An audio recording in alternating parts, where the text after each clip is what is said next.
नमस्कार. एक सुंदर अशी कविता. कवितेचं नाव आहे आयुष्य. तर चला ऐकूया ही सुंदर कविता. जीवन हे नाटकच आहे 3 अंकाचं.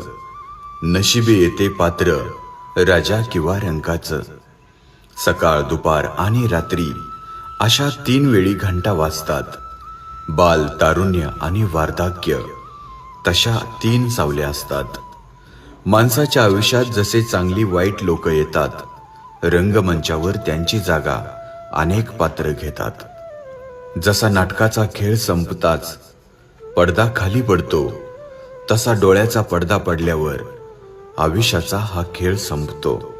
म्हणून जीवन जगताना रसिक हो, माणसं तुम्ही कमवा आणि चांगल्या मित्रांच्या सोबतीनं सुख आनंद छान क्षण जमवा. कविता आवडल्यास नक्की शेअर करायला विसरू नका. धन्यवाद.